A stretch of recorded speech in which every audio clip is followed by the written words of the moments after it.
Welcome to Pray for Rain.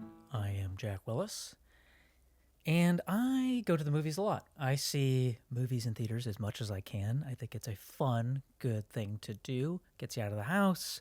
It's a much more experiential setting. You're watching it with other people, and it's how they're intended to be shown. So as much as I can be a patron, I try to be. I think that the premier movie-going experience is the Alamo Drafthouse, and if you are lucky enough to have one of those in your city, well then, fantastic. If you're not, it's essentially a high-end theater where you select your seat and then they serve you food in these wonderful recliners, and they've got this wonderful staff that's very conscious of not making noise and coming in and out at the right times. It is what all of society, all of liberal democratic capitalism has been building towards this, and we have arrived there. So I cannot recommend it enough. Also, I was thinking about this the other day when I was at the Alamo Drafthouse, that there was a time when we weren't able to select our seats in a movie theater beforehand, and that is just crazy to me. The idea that you shuffle in there like a Southwest flight, and you're trying to nudge someone out for a seat, like you're in steerage, you're on the Titanic, and you got to fight for a bale of hay to sleep on. It's absolutely insane that we had to go through that at some point. So the fact that most movie theaters are choose your seats before you go now is as it should be, and I can't believe there was a time when this wasn't the case. When I was home for the holidays visiting my parents, we went to go see a movie, and we went to go see the new Avatar movie, Fire and Ash, the third installment of the Avatar franchise. And we went to a theater. I bought us the tickets. It's a fairly nice theater. I didn't really know that I was buying the 3D IMAX tickets, and if I had known that, I probably wouldn't have bought them because I'm not really into that.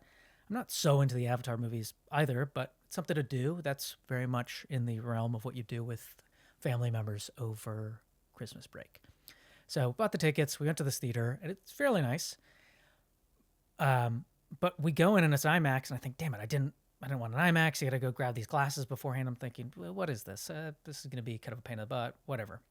Get our glasses on. We're sitting in there, and the movie starts, and something's wrong with the settings of the camera or the projector, and so there's this trail of images, and it's fuzzy on the IMAX for some reason, and it continues like this for like 15 minutes into the movie. And it's funny because you look around and you see all of the middle-aged people that are taking off their IMAX glasses and then adjusting their regular glasses, thinking that there's something wrong with them, and then kind of looking around the theater.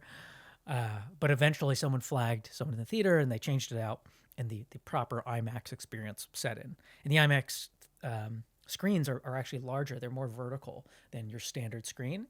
I don't know if they're wider, but it's more immersive, and they've got the Dolby surround sound, some form of sound that I don't understand, that was incredible. And it was one of the most wild movie experiences I have ever had. Certainly the most immersive thing that my mind has partaken in outside of some sort of drugs or alcohol. The movie itself was good, but man, seeing this in 3D IMAX, it was like a hallucination.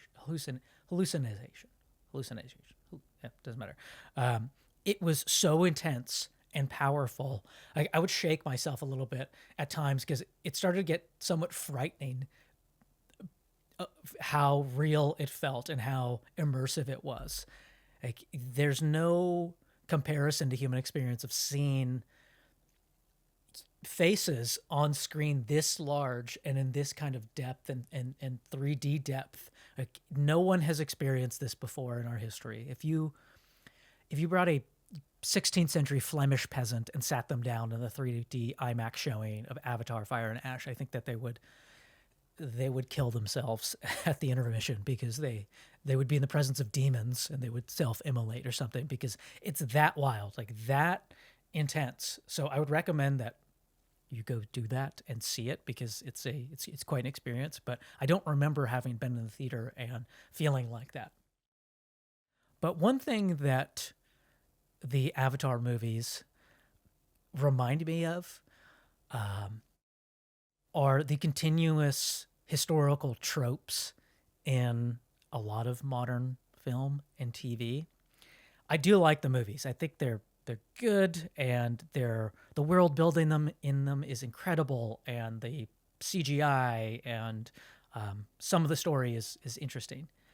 But they each continue the same trope. It's annoying because it flattens history and it flattens the characters in the movies. And the trope is that on this planet, right? So if you have not ever encountered the Avatar series, the idea is that there's an alien planet that's been found, and it has the Na'vi, these muscular, long aliens with basically USB ports in their ponytails that can plug into Gaia, this Earth Mother network.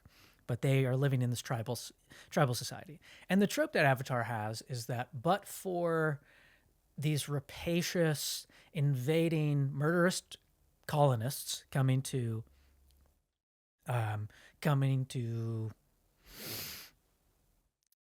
kill the local people and balkanize them, but for that, they would live in this Edenic paradise. The Na'vi were peaceful, kumbaya singing blue aliens that would have otherwise been totally fine and peaceful. Nothing would have ever been wrong. And that's all over movies and TV, but Avatar is really taking that to a new level. And it makes me think a lot about how historical events and people are portrayed in movies and TV shows year after year through the generations, and how much of our shared cultural memory of events and people is actually shaped by portrayals in movies and TV. And then it's just perpetuated over the years. And it's a difficult thing to do, to get some sort of historical event or some sort of biopic tale to have that be correct and factually accurate. I mean, even if you're writing, it's just hard to get history right, which, to take a step back, that's what these things are failing to do. Is they're failing to portray an accurate, measured argument for whatever historical time.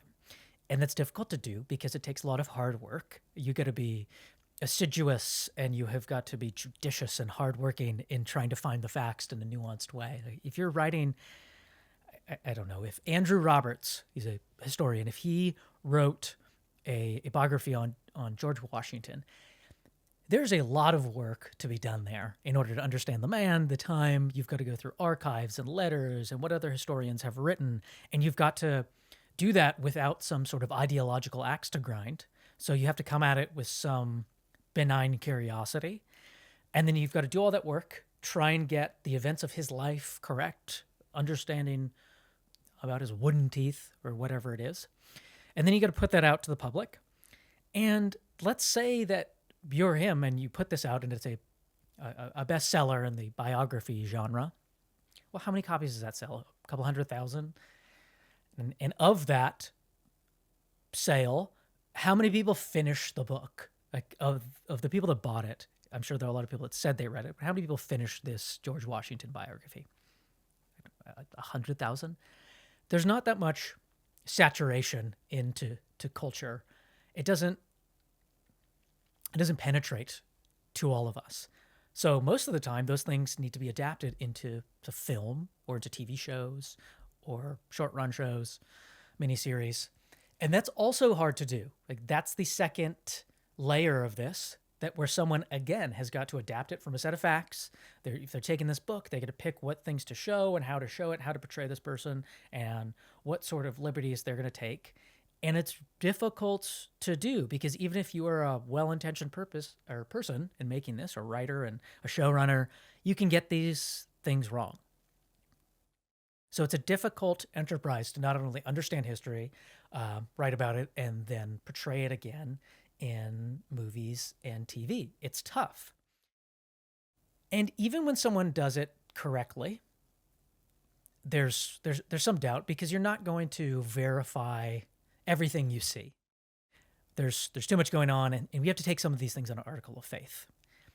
But then there's the other instance of some movie or some TV show that's actually factually wrong. And maybe we know that, but it still lives in our memories rent-free, so to speak.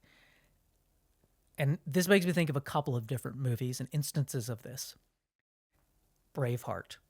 Braveheart is an objectively awesome movie starred by a psycho Mel Gibson. But Braveheart is not factually accurate. William Wallace was not nicknamed Braveheart. It was actually Robert the Bruce, the man who supposedly betrayed him in the movie. That was his nickname, and he didn't betray him in real life. And there's all kinds of anachronisms of things taken from vastly different periods of Scottish history, the kilts, the face paint, the type of people that were fighting the British. So it's not it's not totally accurate.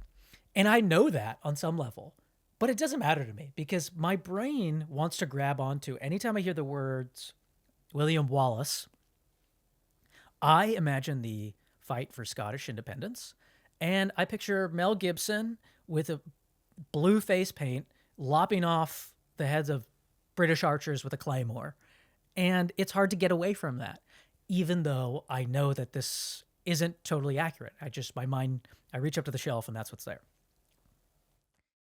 Another movie where this happens, Amadeus. For whatever reason, Amadeus has totally supplanted my memory or what I think of Mozart in my mind. And it's a movie, I think it came out in the 90s, about the rivalry between Salieri and Mozart in the court of Vienna.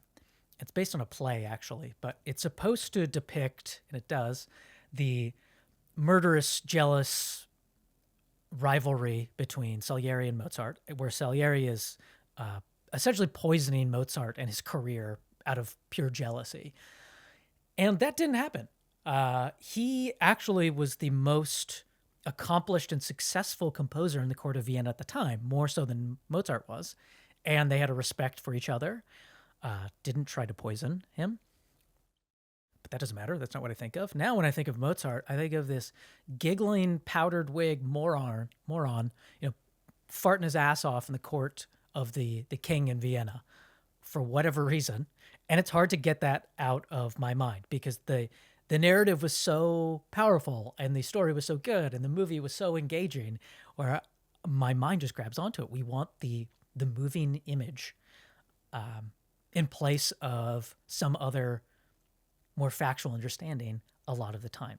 So it's difficult to get this stuff right. And when it's wrong, it's hard to correct the record in your mind.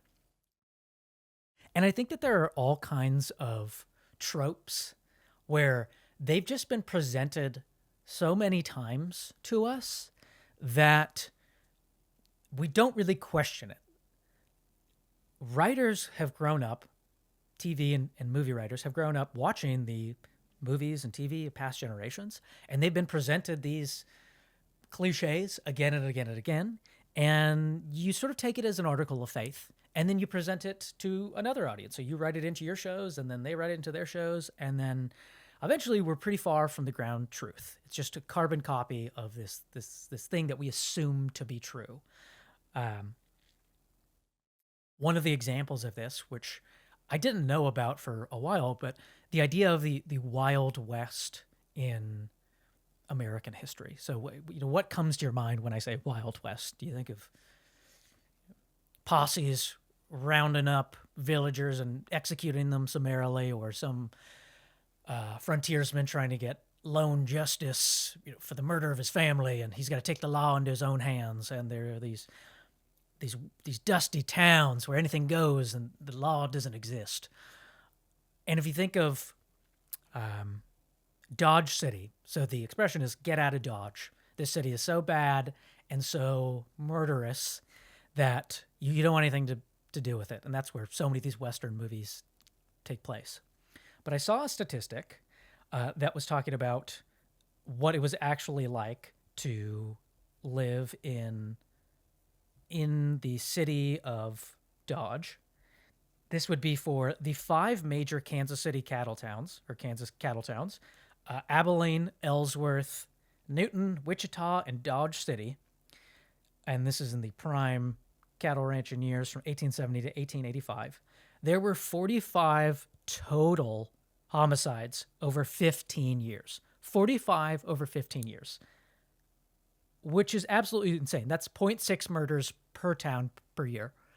There will be more murders in St. Louis tonight than that, which is insane because it's just been cast as this murderous, wild place. But in actuality, it was much safer than we thought. And they had all kinds of gun ordinances about not being able to carry firearms into the town.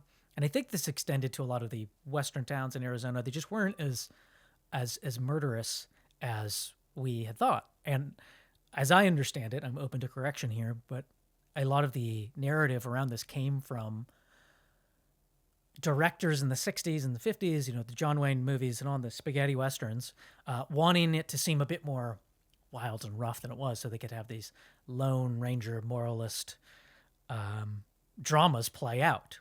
And that has certainly carried on into the culture, this perception of the Wild West. And it just makes me think about all of the other things that we don't actually know are cliches or don't actually know are fictions of a historical time that are in media and movies today. It's the idea that fish don't know they're wet. Like you've lived with this stuff for so long that you just don't recognize it as being non-factual, or you don't question it, I think is the big thing. But the one that I think grinds my gears the most is what Avatar is doing, because it's everywhere. This postmodern Rousseauian idea that but for civilization, we'd all be born into an Edenic paradise living in tribal harmony. And that's not true. And it flattens so much of human history. Now, the major caveat here to say is that when you're talking about colonialism, or anybody's talking about colonialism, which is what Avatar is really referencing. It's referencing, it's alluding to Western intervention in tribal societies. When you're talking about that writ large, capital C colonialism, you've got to be specific, because that encompasses a long period of human history, a lot of countries that engaged in this thing, and a lot of different forms of enacting that. I mean, you have the Spanish in the Caribbean, and Hispaniola is much different than the British in the late 19th century and early 20th century in India. Those are different things. So you can't necessarily paint a broad brush, because there's such different institutions, times, and countries, and modes of carrying this out. And there are obviously some horrors that went along with this.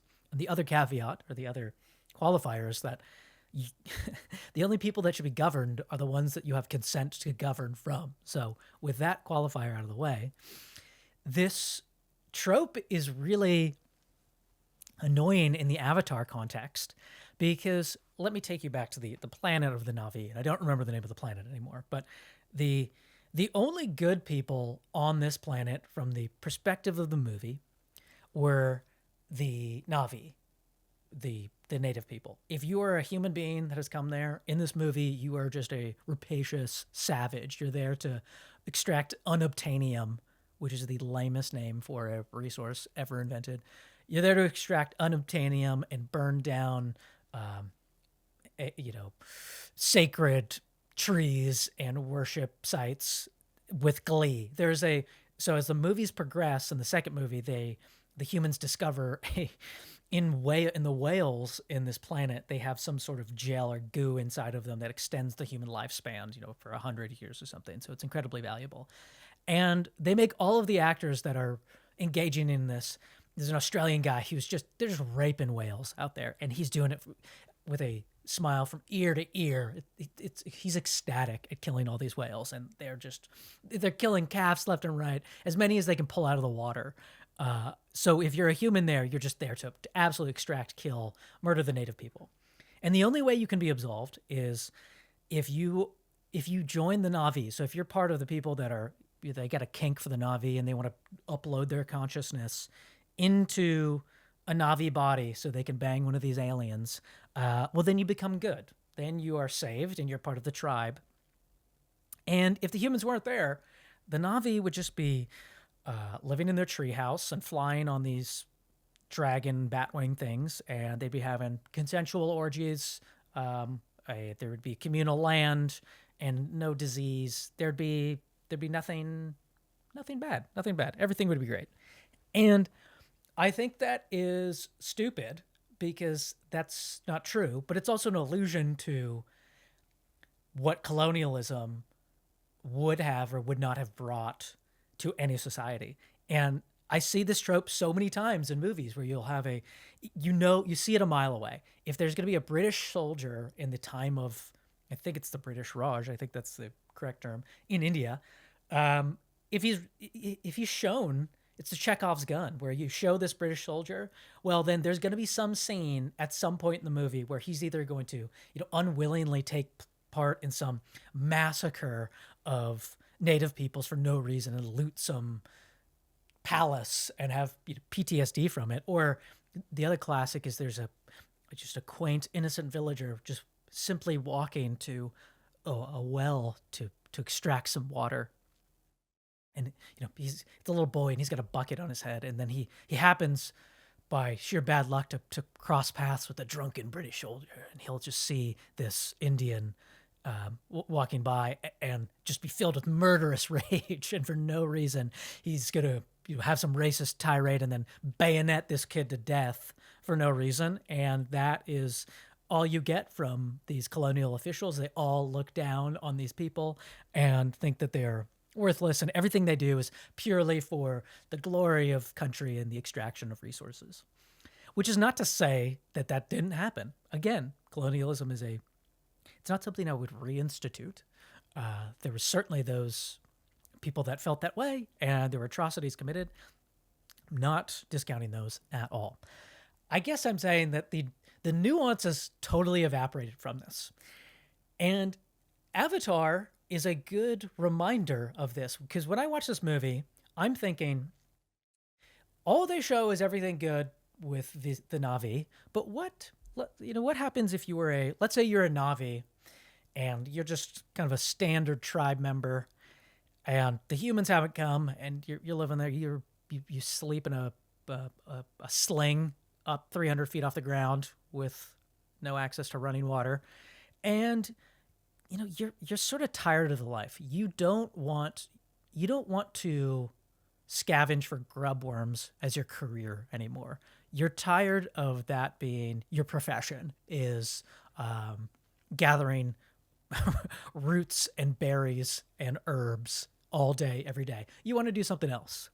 Well, if that's the case, you're out of luck, because the Na'vi have not developed political, cultural, and market institutions well enough where there can be divisions of labor and there can be enough agriculture in order for people to have the type of choice that would allow them to choose a career that they feel they're more suited to. Or if you're a Na'vi who has a tooth infection, well, if the humans aren't there, that's too bad for you, because they're going to take a conch shell like in Castaway and hopefully knock out your incisors and call it good, because there's no modern dentistry practices. So is there nothing that the humans couldn't have offered you there in that instance? And it's interesting because in the first movie, they show our protagonist as this man who's a paraplegic. He doesn't have the use of his legs, and so he's very taken with the simulation where he can project his consciousness into the Na'vi. He gets it's a big ponytail culture. He gets the tail, that he gets to plug into Gaia, and they all smell like patchouli. But he doesn't have the use of his legs, and then he transfers his consciousness into the Na'vi, and he's now a fully functioning, svelte blue alien. But I thought, they're not really. It's a pretty ableist movie in the second and third versions, because they're not showing any disabled Na'vis. There's not showing any that have spinal cord injuries.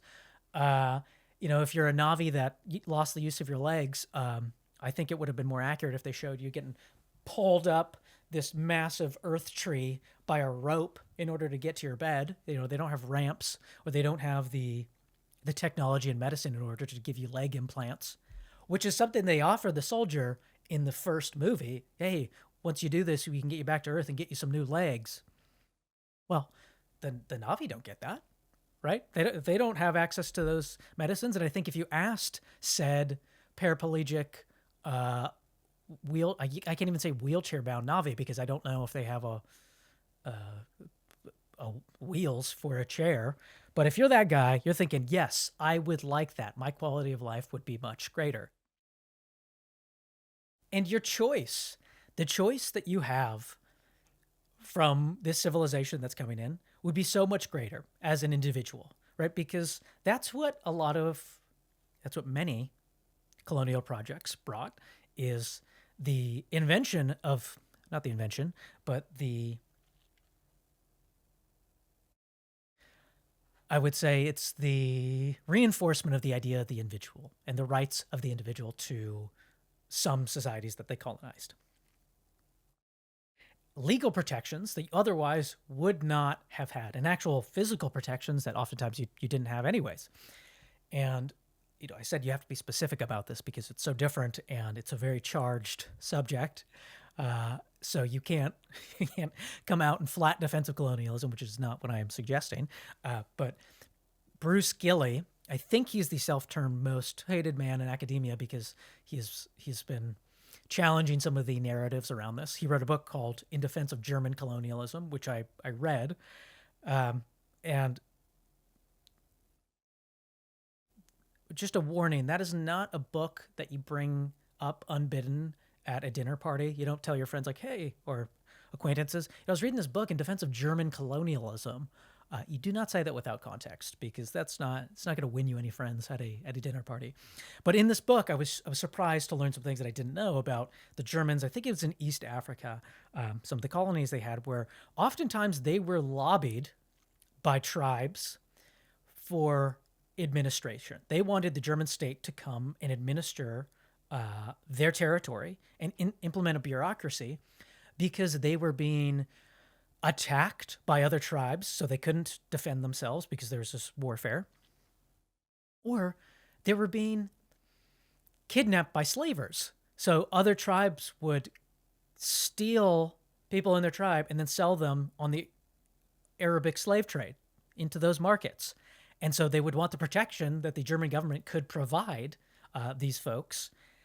Well, that's a good thing. I mean, we don't really hear about we don't hear any stories about, this institution of a impartial administrative bureaucracy allowed for more protections under the law and a safer environment for some peoples. Now, it's not, again, it is not the same everywhere. So I'm sure for every example that I cite about there being the rights of the individual bolstered somewhere, someone could point to a place where those rights didn't matter because they were subject to some terrible atrocity under a colonial administration. So I would totally grant that. But I just come back to the idea that this is collapsed into a trope and a cliche. And what tropes and cliches are is they're boring, especially in storytelling. And that's what makes Avatar not as good a movie as it could be, is that they could have had more of a moral grappling from the point of the human side. These people that might have valid reasons to come to this planet, to help people back on Earth. They might be struggling with what they're doing to the Na'vi, and there could be people that genuinely want to help them develop their planet for their own use. But we don't get any of that. We just get this total flattening where everything they do is a crime. And I think it comes from the idea that in movies and TVs, if you show any sort of any sort of implementation of a Western liberal democratic style of government society onto something that looks tribal, it is bad. There's nothing to be gained. These people should, everything about their lives would be much better if not, if left alone.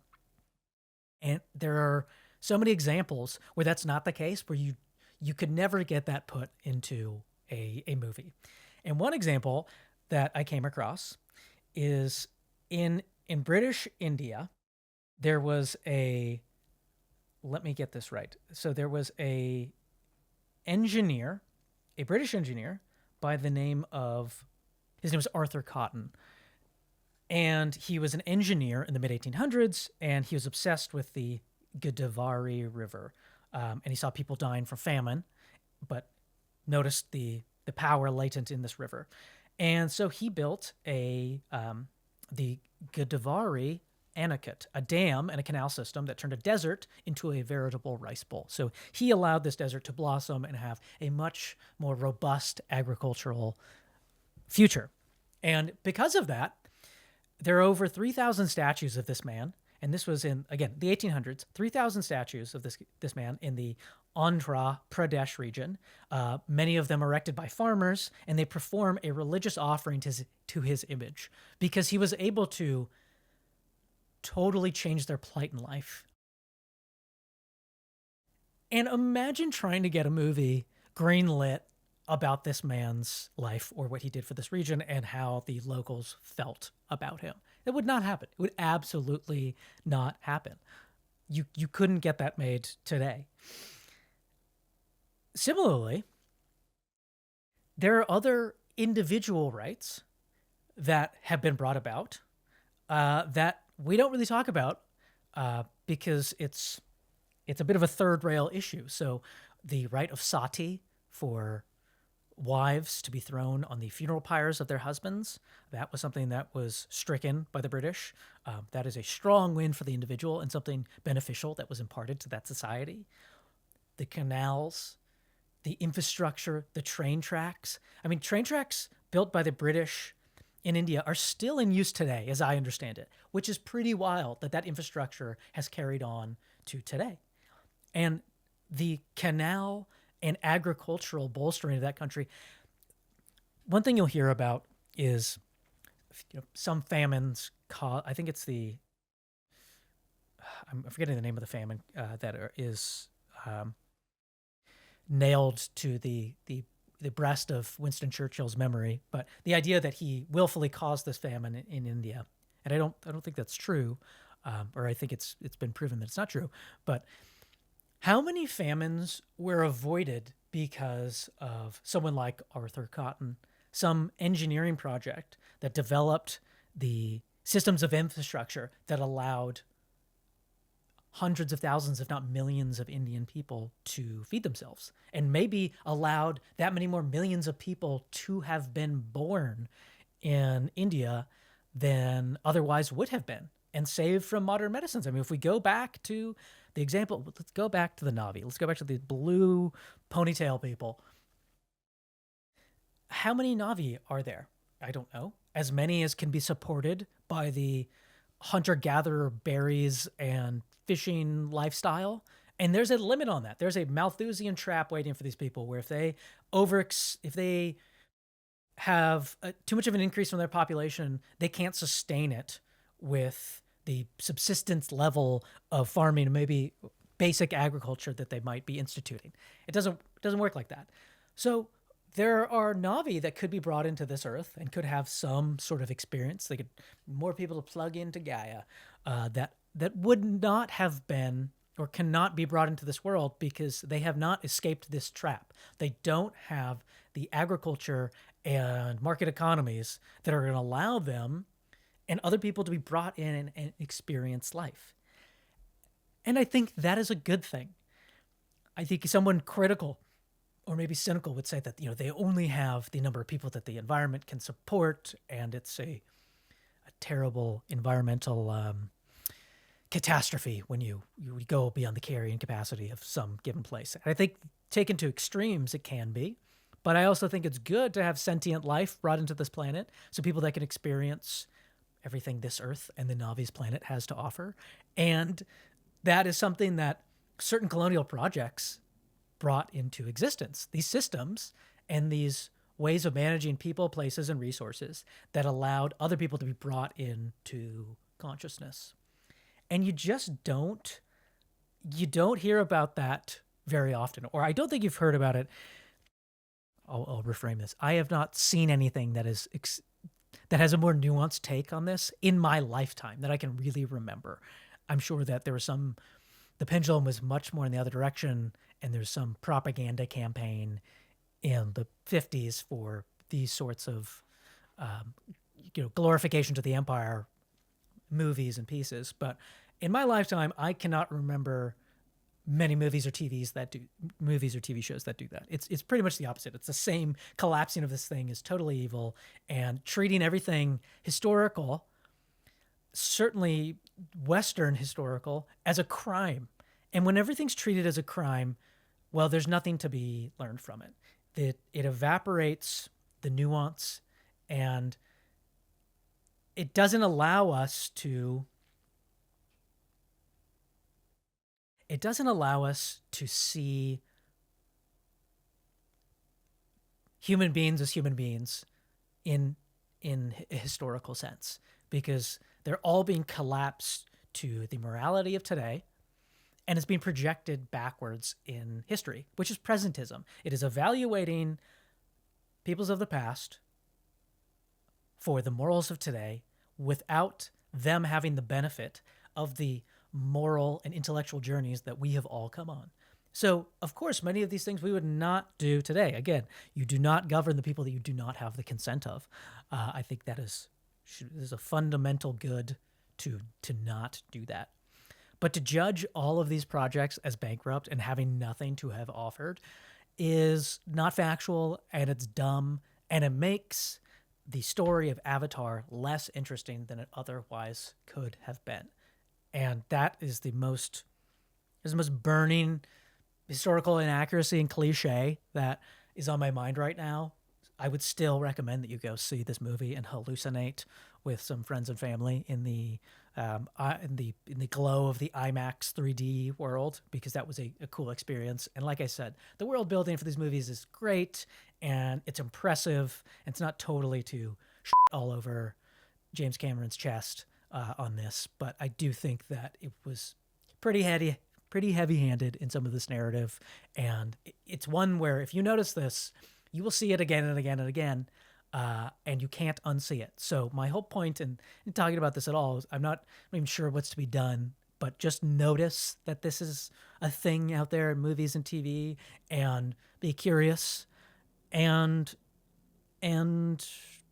keep in the forefront of your mind that this story might have been a bit more interesting if having been portrayed with a bit more nuance.